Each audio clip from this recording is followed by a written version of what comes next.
28 फरवरी 2026 एक ऐसी रात का वक्त था जब रात की तारीकी में अमेरिका और इसराइल पूरी ताकत के साथ, पूरी कुव्वत के साथ ईरान पे हमलावर होते हैं।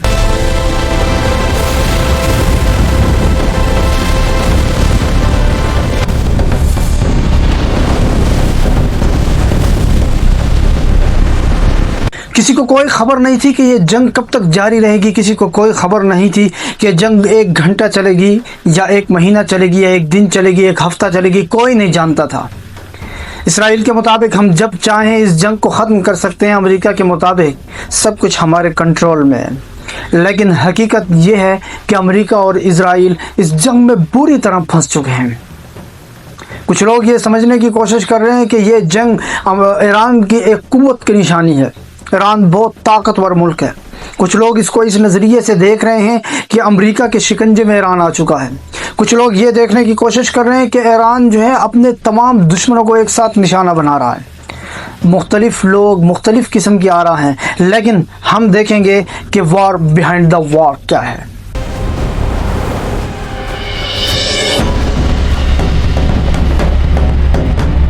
We are preparing for a decisive confrontation against Iran. The next phase will change everything.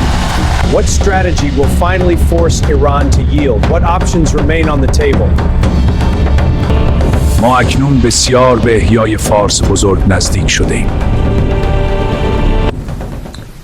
अस्सलाम वालेकुम नाजरीन, मैं हूँ काजी जवाद जमील और आप देख रहे हैं काजी जवाद मेरा यूट्यूब चैनल। नाजरीन, इस वक्त मिडल ईस्ट के अंदर एक बहुत ही जंगी सूरत हाल है। 28 फरवरी 2026 को अमेरिका और इसराइल ने जब ईरान पे हमला किया तो उस वक्त ना अमेरिका जानता था ना इसराइल जानता था कि ये जंग कितने दिनों तक चल सकती है, क्योंकि अब तक इसराइल ने जो जंग लड़ी है वो गज़ा के निहत्ते मुसलमानों के ख़िलाफ़ लड़ी है, या उसने लबनान में उन प्रॉक्सी वार खेलने वालों के ख़िलाफ़ लड़ी है, या उन चंद गिरोहों के ख़िलाफ़ लड़ी है जिनके पास असले की कमी, जिनके पास माल दौलत की कमी, जिनके पास टेक्नोलॉजी की कमी है। लेकिन इसराइल जब इस बार ईरान के ऊपर हमला आवर होता है तो इसराइल ने कहा कि ईरान जौहरी हथियार हासिल करने के बिल्कुल करीब है और ये जौहरी हथियार हमारे लिए बहुत ज़्यादा ख़तरा है। अमेरिका ने कहा कि हम ईरान को कभी भी जौहरी हथियार हासिल नहीं करने देंगे और उसके लिए अमेरिका और इसराइल दोनों ने मिलकर ईरान पे हमला कर दिया। और उस हमले के नतीजे में तमाम उम्मत मुस्लिमा, चाहे वो कोई शिया हो, चाहे सुन्नी हो, चाहे किसी भी मसलक से ताल्लुक़ रखने वाला हो, इवन के कई दूसरे मज़ाहिब के लोग भी ईरान के साथ खड़े हो गए। लेकिन उसके बाद जो है जब ईरान ने मिडल ईस्ट के अंदर मौजूद खलीजी ममालिक और अरब ममालिक को अपना निशाना बनाना शुरू किया तो बहुत से लोग आहिस्ता आहिस्ता पीछे हटने लगे। पाकिस्तान की पॉलिसी अब तक जो है सबसे मजबूत खारजा पॉलिसी के तौर पे सामने आई है। एक तरफ पाकिस्तान खुद इस जंग का हिस्सा बनने नहीं दे रहा, खुद भी अपना हिस्सा नहीं बन रहा, दूसरी तरफ पाकिस्तान अपने साथ मुआहदात के ज़रिए बने दूसरे ममालिक को भी इस जंग का हिस्सा बनने नहीं दे रहा। उसकी वजह क्या है? इसका इस जंग का हिस्सा बनना बहुत आसान है, पड़ोसी मुल्क है, लेकिन मसला ये है कि जो मुल्क इस जंग का हिस्सा बनेगा मतलब ये कि आग को फैलाने का सबब बन जाएगा। मिडल ईस्ट के अंदर एक आग फैल जाएगी। हम देखते हैं कि आज हमारी जो वीडियो है ये बहुत ही एक पेचीदा मौजू से मुताल्लिक है। मौजू हमारा बहुत ही पेचीदा है, वो है वॉर बिहाइंड द वॉर। जंग के अंदर, जंग के पीछे दूसरी जंग कौन सी है, हम ये देखते हैं। माजी के अंदर बहुत से ममालिक, बहुत सी सल्तनत में वजूद में आई थी। हमने बहुत सी सल्तनतों का नाम सुना था। कहीं पे सल्तनत उस्मानिया है, कहीं पे अजीम फ़ारस है, कहीं पे अजीम रूम है, इस तरह की और बहुत सी सल्तनत थी। अजीम मंगोल थे। तो ये जितनी भी सल्तनत थी ये तमाम सल्तनत आहिस्ता आहिस्ता ख़त्म होती चली गई और उस किस्म की सल्तनत का जो तसव्वुर था वो भी धीरे धीरे ख़त्म हो गया। लेकिन जब जदीद दौर आया, जदीद टेक्नोलॉजी का दौर आया, जदीद ताकत हासिल करने के नए नए तरीके जब आ गए, 1945 में जब अमेरिका ने जौहरी हथियार का इस्तेमाल किया तो उसके बाद इन तमाम चीज़ों का रुख बदल गया।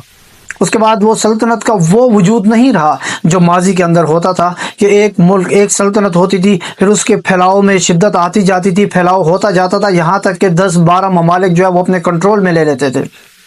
आपने चंगेज़ खान का दौर देखा, आपने सल्तनत उस्मानिया का दौर देखा, आपने अजीम फ़ारस के बारे में पढ़ा, आपने अजीम रूम के बारे में पढ़ा। ये जितनी रियासतें थीं ये तमाम रियासतें آج بھی نظریاتی طور پہ موجود ہیں، اور اس جنگ کے پیچھے ایک جنگ یہ ہے، اور یہی جنگ سب سے خطرناک جنگ ہے، اور اسی جنگ کا اختتام اسی جنگ کے اوپر ہو سکتا ہے جس کو ہرمجدون یا ملحمۃ الکبریٰ کہا جاتا ہے، جس جنگ کے بارے میں کہا جاتا ہے کہ اس جنگ کے بعد حالت یہ ہوگی کہ ایک پرندہ اڑے گا اور اڑتا اڑتا تھک جائے گا، یہاں تک کہ اس کو زمین پہ اترنے کی جگہ نہیں ملے گی، اتنی انسانی لاشوں کی بدبو ہوگی، جگہ جگہ لاشیں ہوں گی، لاشیں ہی لاشیں ہوں گی، لاشوں کے علاوہ کوئی زندہ انسان دور دور تک نظر نہیں آئے گا۔ یہ اختتام اس جنگ کی طرف جا رہا ہے۔ اس کی وجہ کیا ہے؟ اس کی وجہ یہ ہے کہ ہم دیکھتے ہیں، میں سوال آپ کے اوپر چھوڑوں گا کہ کیا یہ وجہ ہے یا یہ وجہ نہیں ہے، جواب آپ نے دینا ہے، آپ نے کمنٹ باکس میں جواب دینا ہے، کیونکہ میں دیکھتا ہوں کہ جتنے بھی آج کل بڑے مذاہب ہیں، جتنے بھی دنیا کے بڑے مذاہب ہیں، ان سب کے اندر ایک تصور، ایک نظریہ، ایک عقیدہ موجود ہے۔ وہ عقیدہ کیا ہے؟ وہ عقیدہ یہ ہے کہ تمام مذاہب کا جو نظریہ ہے وہ یہ ہے کہ کسی نجات دہندہ نے آنا ہے، کسی مسیحا نے آنا ہے جو آ کے ظلم کو ختم کرے گا اور عدل کا بول بالا کرے گا۔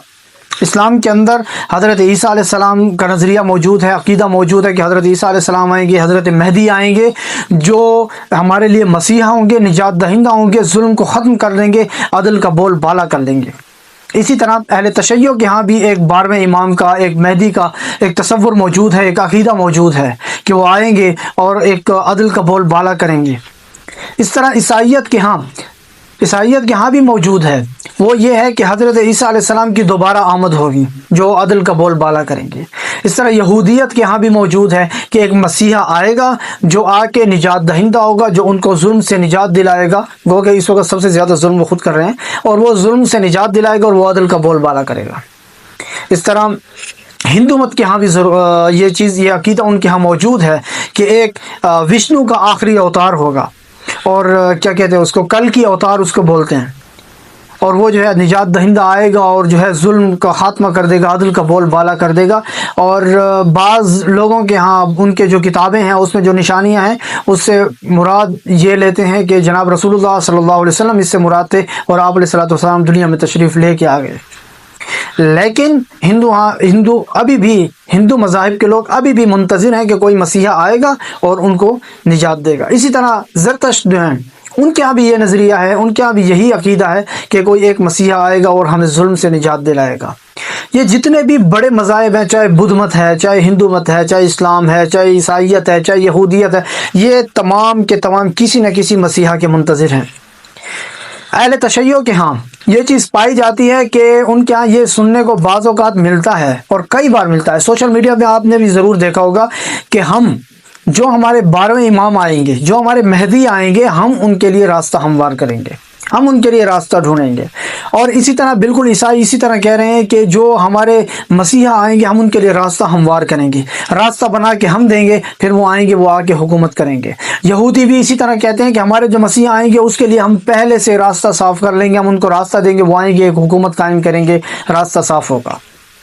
تو اس کے لیے ہو کیا رہا ہے؟ اس کے لیے ہو یہ رہا ہے کہ ہندو اپنا نعرہ لگا رہے ہیں اکھنڈ بھارت کا، وہ اکھنڈ بھارت کا نعرہ لگا رہے ہیں۔ اسی طرح جو ایران کے لوگ ہیں، ایران کے بعض معتبر جگہوں سے یہ چیز سننے کو ملی ہے کہ عظیم فارس کا نعرہ لگایا جائے، عظیم فارس سے متعلق جو ہے پالیسی بنائی جائے۔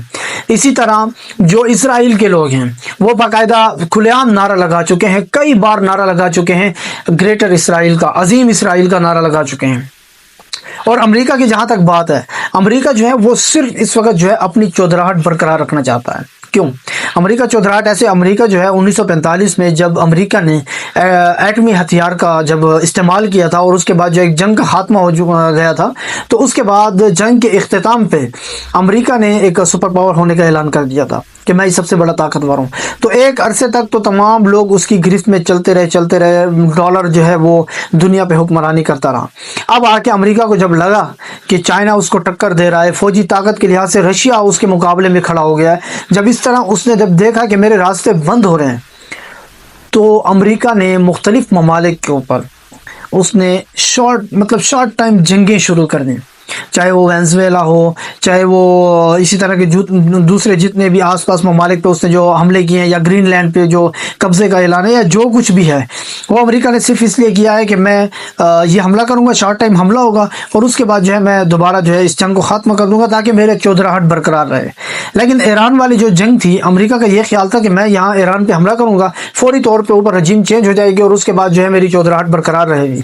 लेकिन यहाँ पे अमेरिका फंस गया। अमेरिका इस तरह बुरी तरह फंस गया कि निकलने का नाम ही नहीं ले रहा। अमेरिका को समझ नहीं आ रही कि मैं इस जंग से निकलूं तो कैसे निकलूं। अगर यहाँ से इस हालत में निकलता है जो अभी उसकी मौजूदा हालत है, तो अमेरिका टूट फूट का शिकार हो जाएगा और अमेरिका को ये बदनामी अपने सर लेनी पड़ेगी। और ये कोई आम बदनामी नहीं है कि गली पे ठहर के किसी ने आपको गाली दे दी और आप घर चले गए, आपकी बदनामी हो गई। नहीं, ये बदनामी अमेरिका को एक बहुत तनज़ली की तरफ लेके जाएगी, और जिसके बारे में डोनाल्ड ट्रंप सब कुछ जानता है। और मैं सवाल आप पे छोड़ता हूँ, सवाल ये छोड़ता हूँ कि आप इस जंग को क्या मादनियात के हुसूल का सबब समझते हैं, कि क्या मादनियात के हुसूल के लिए क्या ये जंग जारी है? क्या आप ये समझते हैं कि ये जंग सिर्फ इसराइल, ग्रेटर इसराइल के लिए लड़ रहा है, या आप ये समझते हैं कि दोनों तरफ से जंग जारी है, एक तरफ ग्रेटर इसराइल, दूसरी तरफ अजीम फारस, ग्रेटर फारस? कैसे?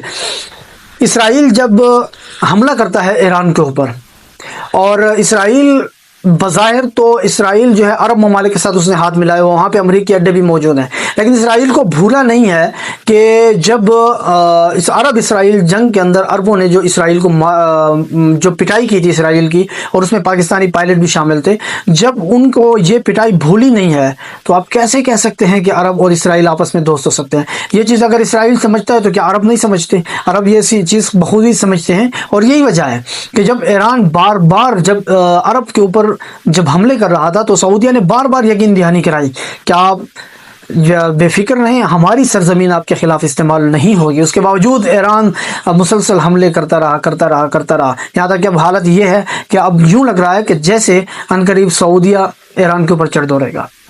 बहरहाल दोनों तरफ, चाहे वो इसराइल है चाहे वो ईरान है, दोनों इस वक्त अरब ममालिक को कमज़ोर करने पे तुले हुए हैं। अगर अरब कमज़ोर हो गए तो दोनों का रास्ता खुलेगा, अजीम फारस का भी खुलेगा और अजीम इसराइल का भी खुलेगा। दोनों के मकासद पूरे होने के करीब होंगे। ये सबसे बड़ी रुकावट एक तो अरब है, और दूसरे नंबर पे सबसे बड़ी जो इन दोनों में रुकावट है वो पाकिस्तान है। इंशाल्लाह पाकिस्तान की तरफ कोई भी मैली आंख से देखेगा तो हम इंशाल्लाह उसकी आंखें निकाल देंगे। और मैं सवाल आप पे छोड़ता हूँ कि आखिर आप इस जंग को किस नज़र से देखते हैं? कमेंट बॉक्स में लिखिए। इंशाल्लाह मिलते हैं नेक्स्ट वीडियो में। अल्लाह हाफ़िज़।